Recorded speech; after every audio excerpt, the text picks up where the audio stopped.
1665, there was an outbreak of plague in London. Cambridge University closed down as a precaution, and one young scientist left Cambridge for the safety of his home here at Woolsthorpe Manor.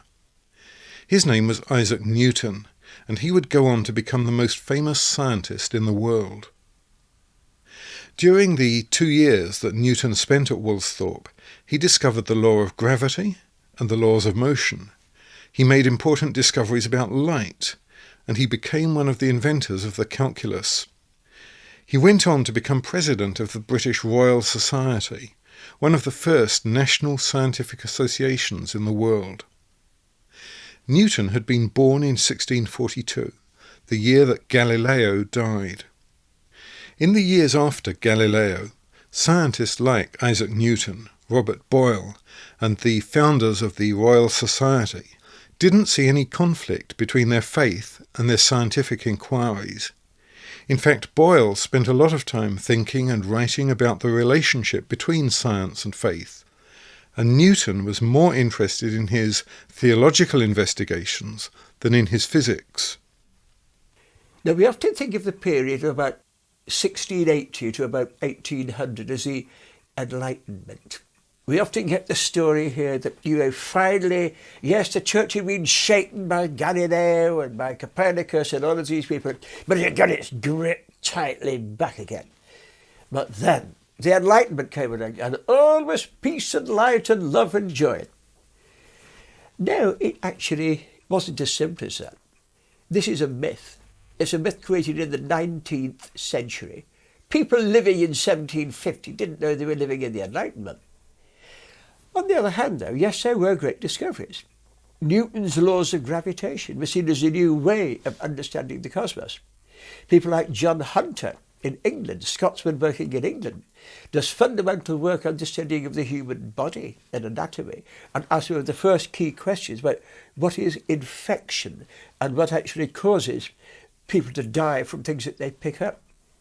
Likewise, too, you have the realization that matter is not made of the old four elements, earth, air, fire and water, but of discrete substances, oxygen, hydrogen, carbon, silicon and so on. All these are at that time. Robert Boyle took an interesting approach to all kinds of issues bearing on faith.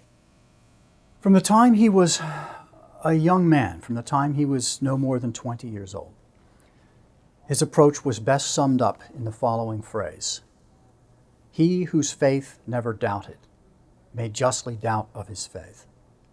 Every time he ran into a question that seemed to have some bearing on whether or not it made sense to believe in God or to believe in the Christian religion, he thought deeply about it and explored the avenues suggested by the question and came to a conclusion in his mind where he could see how to put together diverse perspectives on aspects of nature and on aspects of God.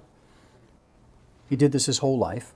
He spent a lot of time in his life writing works about theology in a serious way and writing books relating theological ideas to scientific ideas. It's not too much to say, in fact, that it was perhaps the most important enterprise of his life in his own mind. So how did Boyle see the relationship between science and faith? He held them in relation to each other. I wouldn't say it was always necessarily a picture of harmony. Sometimes the ideas were quite different from one another, and he simply saw them as ideas that made sense in a single picture, but didn't necessarily harmonize in a close way.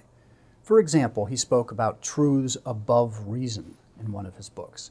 These are truths that we cannot get from nature, such as the triune nature of God. Truths that we could learn elsewhere from revelation or from reason rather than from nature. And these truths did not conflict with truths from science, but they did not harmonize with them either. They were of a different order. So there were some truths that one could hold without a basis in science, and they were still true. They didn't conflict with science, but they didn't derive from it. But they could be held together in a perfectly reasonable way. Now, that was Boyle's approach to some things. Other things, he thought science actually directly aided faith, especially in terms of the argument from design.